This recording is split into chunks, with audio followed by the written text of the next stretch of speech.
நல்ல கவனிங்க. கர்த்தர் கூட இருக்கிறார் என்பதை ஆண்டவர் அறியாதவர்கள் கூட கண்டுபிடிக்கலாம். யோசேப்போட கர்த்தர் இருக்கிறார் என்று போத்திபார் கண்டு என்று வேதம் சொல்லுகிறது. ஈசாக்கோட கர்த்தர் இருக்கிறார் என்று அபிமெலேக்கு கண்டு என்று வேதம் சொல்லுகிறது. சோ மற்றவர்கள் காணக்கூடிய அளவிற்கு கர்த்தர் வெளிப்படுகிற தேவன், தென்படுகிற தேவனாக அவர் என்ன செய்கிறார், இருக்கிறார். நீதிமானுடைய கூடாரத்திலே கர்த்தருடைய ரகசிய செயல் இருக்கிறது. நீங்கள் இயேசுவை உண்மையாய் நம்பும் பொழுது உங்க வீட்டின் மேல கர்த்தருடைய ரகசிய செயல் இருந்து உங்களுடைய வீடும் உங்களுடைய நாடும் வீட்டில் உள்ள பொருட்கள் எல்லாம், போத்திபார் வீட்டுல பொருட்கள் எல்லாம் ஆசீர்வதிக்கப்பட்டுச்சா? யோசேப்பு இருக்கிற வரைக்கும் நாடும் அது நிறைவும், எகிப்தே நிறைவா இருந்துச்சா? இன்றைக்கு யோசேப்பு மறைந்து புதிய ராஜன் வந்து வெட்டுக்கிளிகள் வந்து ஒரு இலை கூட இல்லாத பஞ்சகாலம். ஆனா யோசேப்பு இருக்க வரைக்கும் நிறைவும் செழிப்பும் பூரிப்பும்.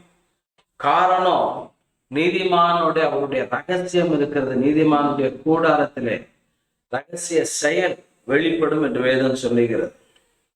தேவ பிரசன்னத்திலே தேவனோடு இருந்த யோசேப்பு, கர்த்தர் அவனோடு இருந்தார். யோசேப்பு கர்த்தரோடு இருந்தார். தொட்டதெல்லாம் பொன்னார். தேவ பிரசன்னத்தில் இருக்கும் பொழுது உங்கள் காரியங்கள் வாய்க்கும். மண்ணு கூட பொன்னாக மாறும். பல வருட அனுபவம் உள்ள சிறைச்சாலைக்காரன் செய்ததை வாலிபனாகிய யோசேப்பு செய்தார்.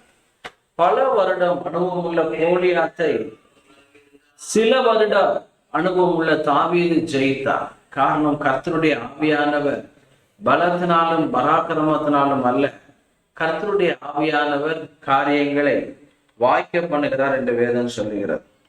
ஆதியாகமம் 39:2-3. கர்த்தர் யோசேப்போடு இருந்தார். அவன் காரிய சித்தி உள்ளவன் ஆனான். அவன் எகிப்தியன் ஆகிய தன் எஜமானுடைய வீட்டிலே இருந்தான்.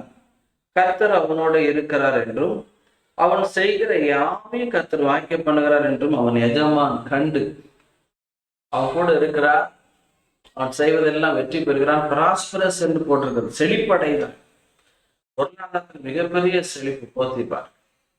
இந்த நாள்ல கூட யார் செய்வதெல்லாம் வாய்க்கும், எதுவெல்லாம் வாய்க்கும் என்று ஒரு 5 காரியங்களை உங்களோடு சொல்ல விருப்பப்படுகிறேன். முதலாவது பார்த்தீங்கன்னா ஏசாயா 55:11. தேவன் சொன்ன வார்த்தை வாய்க்கும். ஏசாயா 51:11. அப்படியே என் வாயிலிருந்து புறப்படும் வசனமும் இருக்கும். அது வெறுமையா என்னிடத்தில் திரும்பாமல் அது நான் விரும்புகிறதை செய்து நான் அதை அனுப்பின காரியமாகும்படி வாய்க்கும் என்று வேதம் சொல்லுகிறது.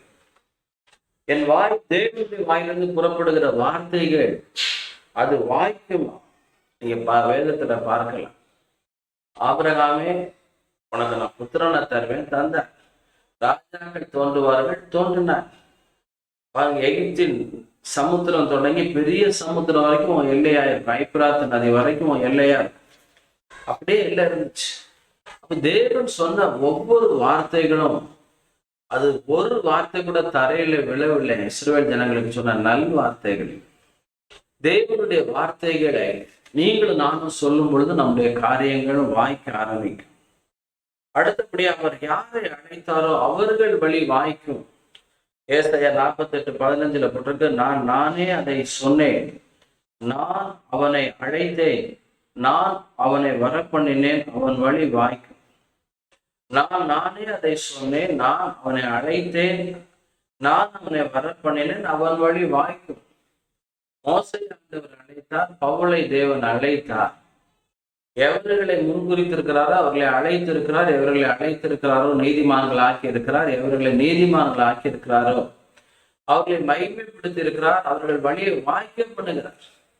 மோசே பார்த்தீங்கன்னா அவன் வழி வாய்த்தது. வனாந்தரத்திலே, செங்கடல், கண்மலை முன்பாக, வானத்திலிருந்து மன்னா. பவுலை ஆண்டவர் அழைத்தான். போற இடத்துல எல்லாம் சபைகளை அவன் ஸ்தாபிக்கிறவனாய் காணப்பட்டான். அவன் வழி வாய்த்தது.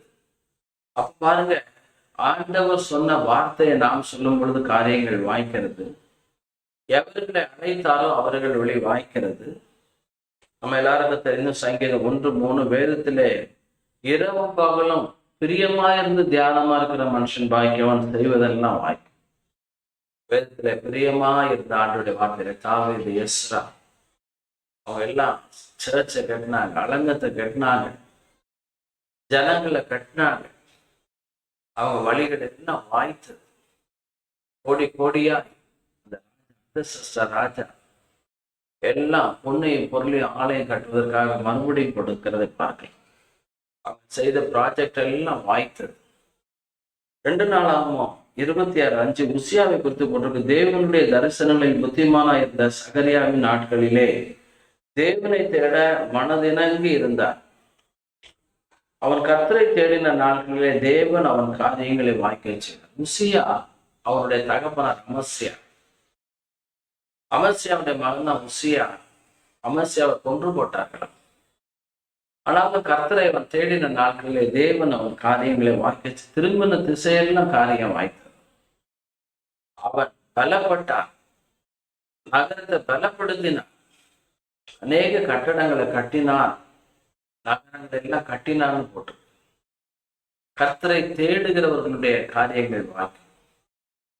அவருடைய முகத்தை அதிகாலமே தேவனே, என்னுடைய தேவன், அதிகாலமே உம்மை தேடுகிறேன். வறண்டதும் விடாய்த்ததும் தண்ணீரற்றதுமான நிலத்தை போல என் ஆத்துமா உண்மையில் தாகமாயிருக்கு. நான் கர்த்தரை தேடினார், அவர் எனக்கு தென்பட்டார். அவரை தேடுதலுக்கு ஒரு நன்மையும் குறையப்படாது. தேடுதல் என்றால்னா அவருடைய வார்த்தைகள்ல தேடி வாசி, அவருடைய சமூகத்தை நித்தமும் தேடுங்கள். யாக்கோபு என்கிற சந்ததி என்று வேதம் சொல்லி, அவருடைய முகத்தை தேடுங்கள், அவளோடு தேடுங்கள். அப்பாவுடைய முகத்தை உங்கள் காரியங்கள் வாய். கடைசியாக 29:9 உபாகமம். இப்பொழுது நீங்கள் செய்வதெல்லாம் உங்களுக்கு வாய்க்கும்படி இந்த உடன்படிக்கையின் வார்த்தைகளை கை கொண்டு அவைகளும்படி செய்வீர்களா? ஆண்டுடைய வார்த்தையை கேட்பது ஒன்று, அவருடைய வார்த்தையை தியானிப்பது ஒன்று, அவருடைய வார்த்தையை கை கொள்ளுவது, அதன்படி செய்யும்போது கற்பாறையின் மேல் அஸ்திபாரம் போடப்பட்டவனாய் அசைக்கப்படாதவனாய் மாறுகிறான். உங்கள் வழிகள் வாய்க்கும். உங்களுக்காக நான் செவிக்க விருப்பப்படுகிறேன். நல்ல பிதாவே, அவர் செய்வதெல்லாம் வாய்க்கும். யோசேப்பு செய்ததெல்லாம் வாய்த்தது, உசியா செய்ததெல்லாம் வாய்த்தது. என்னுடைய வார்த்தை அதை செய்ய நினைத்ததை செய்து முடித்து வாய்க்கும் சொன்னீங்க. நான் யாரை அடைத்தேனோ அவன் வழி வாய்க்கும். வேதத்தில் பிரியமா இருக்கிறவனுடைய காரியங்கள் வாய்க்கும். உசியாவின் வழிகள் வாய்த்தது. இப்பொழுது நீங்கள் செய்வதெல்லாம் உங்களுக்கு வாய்க்கும்படி இந்த உடன்படிக்கையின் வார்த்தைகளை கை கொண்டு அவர்களின்படி செய்கிற கீழ்ப்படுகிறவர்கள் நம்முடைய வசனத்துக்கு வழிகள் எல்லாம் வாய்க்கும்படி செபிக்கிறோம். இந்த பிள்ளைகள் வீடு கட்ட நினைக்கிற காரியங்கள் வாய்ப்பதா, வேலை காரியங்கள் வாய்ப்பதா, கர்ப்பத்தின் கடை திருமண காரியங்கள் வாய்ப்பதா, சொத்து பங்கு வைக்கிற காரியங்கள் வாய்ப்பதா, கோர்ட்டு கேஸ் எல்லாம் முடிவதா, காத்திருக்கிற காரியங்கள், வீடு ஆரம்பித்து கட்டி முடிக்க முடியாத தடைகள் ஆண்டவரே மாறி காரியங்கள் வாய்க்கட்டும். பிள்ளைகளோடு உடைய கரக்கூட இருந்து நடத்தும். ஆசீர்வாதம் பாதுகாத்துக்கொள்ளும். இயேசுவின் நாமத்தினால் பிதாவே, ஆமென். God bless you.